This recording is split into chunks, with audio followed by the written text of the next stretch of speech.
Olá pessoal, tudo bem? Professor Pitt apresentando mais uma aula de Física Básica direcionada para o ensino médio. Sejam bem-vindos ao nosso canal. Hoje eu trouxe essa figura belíssima aqui do nosso Sistema Solar. Hoje nós iremos discutir uma das principais leis que levou o homem às viagens espaciais e é o principal expoente aí da física clássica, né? Que nós iremos citar hoje. Então nós iremos estudar, no caso aqui, o nosso planeta, como que ele se comporta nesse sistema solar. Nós podemos citar aqui como que ele foi formado, porque ele tem esse formato esférico, e as galáxias, que nós iremos mencionar também, e os outros planetas. Então, esses tópicos aqui nós abordaremos nessa aula de hoje e em outras posteriores aí, referente à gravitação universal, que tem como seu maior expoente Isaac Newton, mas teve colaboração de estudos anteriores a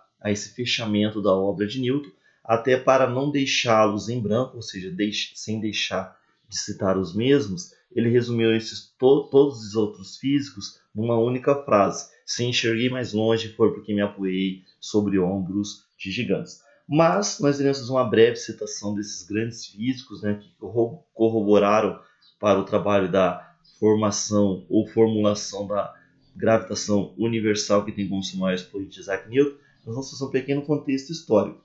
Nós tivemos até o início do século XVI dois modelos se confrontando, né? O modelo geocêntrico, terra, centro, terra no centro do nosso sistema solar. E o modelo heliocêntrico, hélio, sol, cêntrico, sol no centro do sistema solar. Esse modelo geocêntrico, ele tem como seu principal autor, né, ou sua principal referência, o Cláudio Ptolomeu, que no século II d.C. formulou o universo com a Terra ao centro, modelo que duraria até o século XVI, com discussões de Galileu e Copérnico. A obra principal de Ptolomeu ficou conhecido como Almagisto, um estudo sobre a astronomia composta por 13 livros. Então, essa aqui é a principal referência quando nós citamos o modelo geocêntrico, ou seja, Terra no centro do sistema solar, o Sol e os outros planetas girando em torno da mesma, né, no caso aqui da Terra, em órbitas circulares. O modelo heliocêntrico tem como seu principal expoente, ou seja, o homem que teve a coragem de tirar a Terra do centro e colocar o Sol, é o médico e astrônomo polonês Nicolau Copérnico. Ele revolucionou o pensamento sobre as teorias orbitais e propôs a teoria heliocêntrica, desagradando religiosos da época.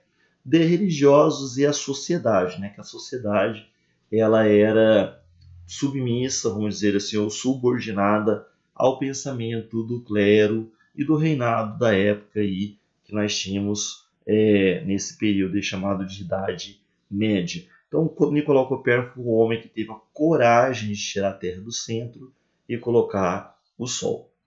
Daí nós tivemos as observações de Galileu Galilei, que corroboraram para o fortalecimento do modelo heliocêntrico, e nós tivemos ali na divisa entre o período da Renascença e o período do Iluminismo, Johannes Kepler, o alemão, né, plebeu alemão, que utilizou os dados astronômicos obtidos por Tycho Brahe, conforme já citamos na aula anterior, por isso vale a pena você assistir a aula anterior, e formulou as suas 3 leis, né, que são as leis básicas do movimento orbital, que é a primeira lei, lei das órbitas, segunda lei, lei das áreas, e a terceira lei, lei dos períodos. Fazendo aqui em termos de observações gerais, as 3 leis de Kepler elas serão válidas, né, para quaisquer sistemas em que corpos gravitam em torno de um corpo central. A lei das órbitas não exclui a possibilidade de a órbita descrita por um planeta ser circular, olha só que bacana, já que a circunferência é um caso particular da elipse. Se considerarmos circular a trajetória descrita por um planeta em torno do Sol, o raio médio de órbita corresponderá ao raio da circunferência, e o período do movimento corresponderá ao período do movimento circular uniforme.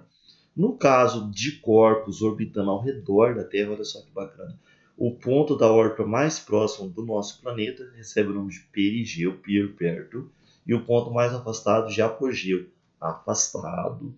Daí nós temos aqui o nosso principal trabalho de hoje aqui com relação à nossa aula. A lei da gravitação universal de Isaac Newton, assim na Terra como no céu. A lei da gravitação universal de Newton, ela nos diz o seguinte: dois corpos atraem-se gravitacionalmente com forças de intensidades diretamente proporcional ao produto de suas massas e inversamente proporcional ao quadrado da distância que separa seus centros, isso aqui é importante, seus centros de gravidade ou centro de massa, né? Daí nós temos aqui a representação de dois elementos com massa, né? Esse elemento 1 e aqui o elemento 2. Você tem a ação do 2 em 1 e a reação do 1 no 2 ou vice-versa. Essas forças elas terão mesmo módulo, mesma direção, porém sentidos opostos. E elas têm uma relação direta ao produto dessas massas e inversa à distância que as separa ao quadrado, independente de ser aqui duas massas ou duas pessoas ou dois planetas, e entre outros elementos que nós iremos citar aqui. Então, a lei da gravitação universal de Newton é expressa por essa equaçãozinha. F, que representa a força de atração, o G, que representará a constante gravitacional, o M e o M2, que são as massas envolvidas na interação desses corpos, e o D, a distância que os separa ao quadrado. Então, só fazendo uma ressalva aqui, né? Ou um fortalecimento, melhor dizendo, o G ele é a constante de gravitação universal e sempre valerá aproximadamente 6,67 vezes 10 a menos 11 Newton metro quadrado por quilograma ao quadrado. Daí nós temos aqui uma exemplificação, nós temos o planeta Terra e a Lua, né? Então nós temos o centro de massa, o centro de gravidade, nós temos a ação da Terra na Lua e a reação da Lua na Terra, ou seja, a força que A exerce em B e a força que B exerce em A. Elas são iguais módulos, iguais direções, porém com sentidos opostos. Então, nesse caso aqui, ó, a força que A exerce em B e a força que B exerce de ação e reação. Mas em módulo, elas serão iguais. Daí nós temos aqui a complementação. Ó, a intensidade do campo gravitacional ela dependerá da distância.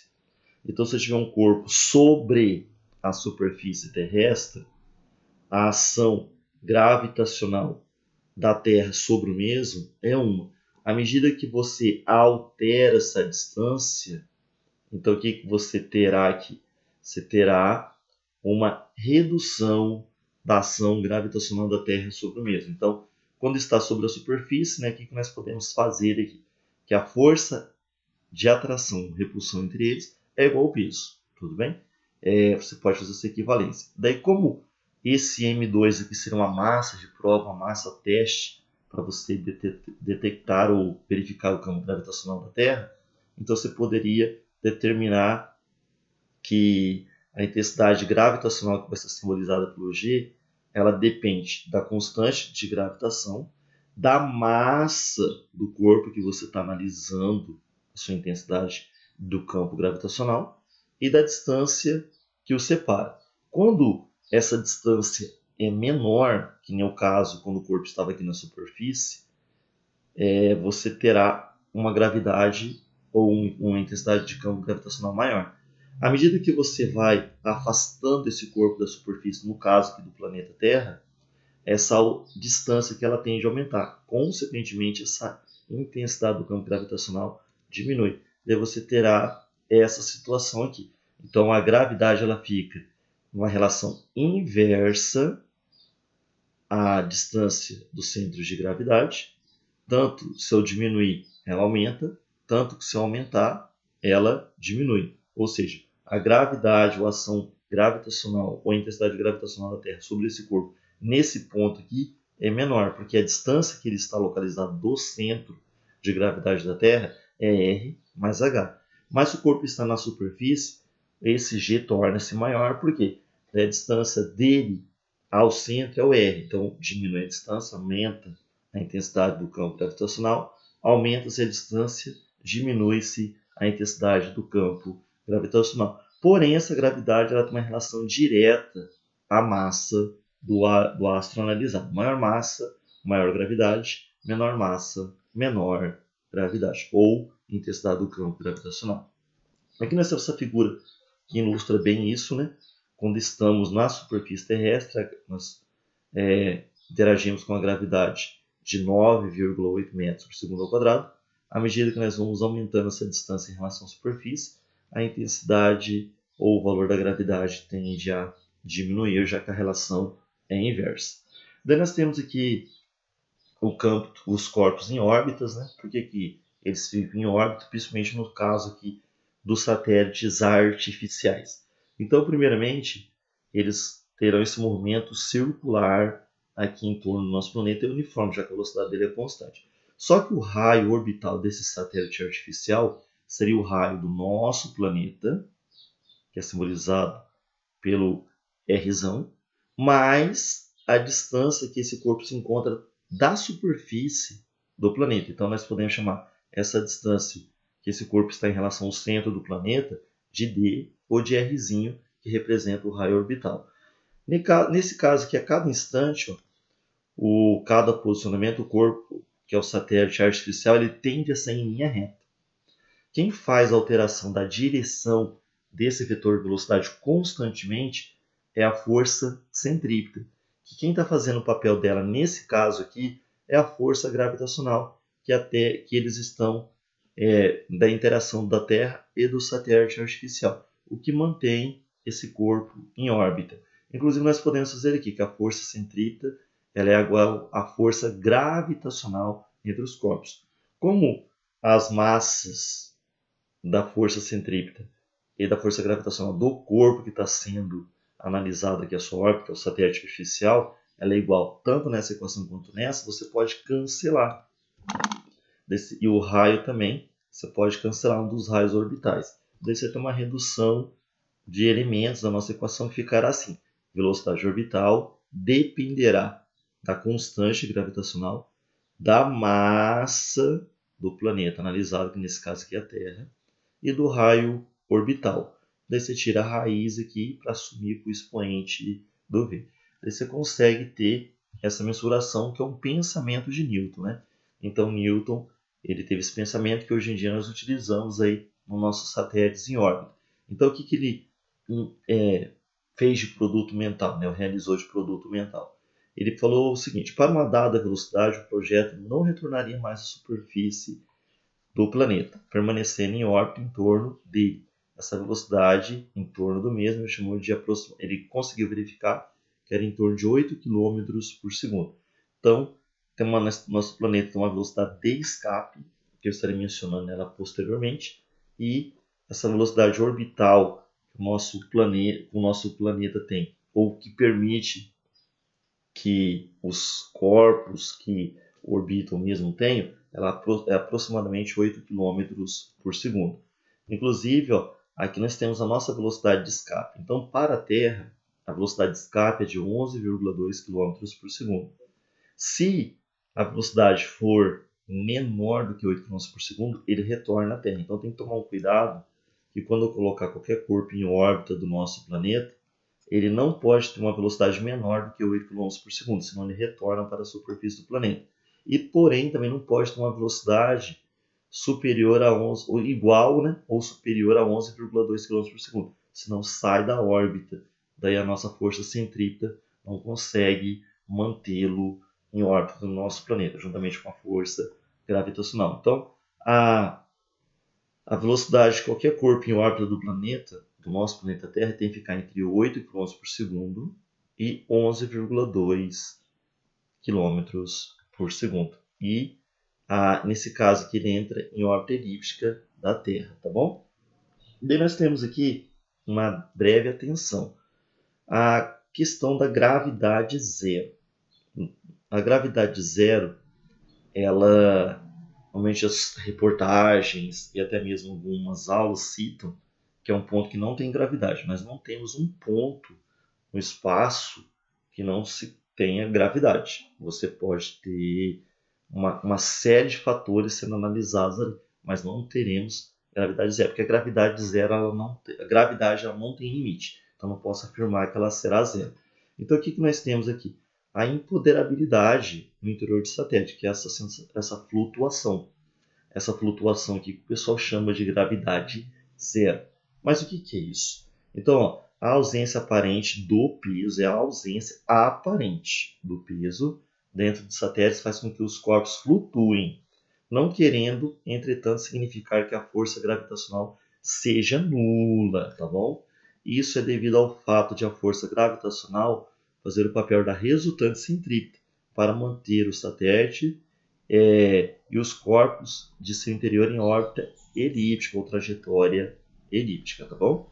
Então, daí nós temos aqui os satélites geoestacionários, que são satélites que ficam parados, ou seja, têm o mesmo período de rotação do nosso planeta. E eles recebem esse nome pelo fato de se apresentarem parados em relação ao ponto fixo aqui e em relação ao referencial solidário à superfície do planeta. Dê as condições para que um satélite fique em órbita geoestacionária. Sua órbita deve ser circular e contida no plano equatorial da Terra. Seu período de translação deve coincidir com o período de rotação ao redor de seu eixo, isto é, 24 horas. Seu raio de órbita deverá ser de 6,7 raios terrestres aproximadamente. E aqui nós temos essa exemplificação da órbita dos satélites em relação ao nosso planeta. Tudo bem? Tranquilo, pessoal? Por hoje é só. Espero que vocês tenham compreendido a nossa aula de hoje. Nós trabalhamos em termos gerais, depois nós iremos detalhar adequadamente cada parte aqui da lei da gravitação universal de Isaac Newton juntamente com o exercício. Valeu, até a próxima!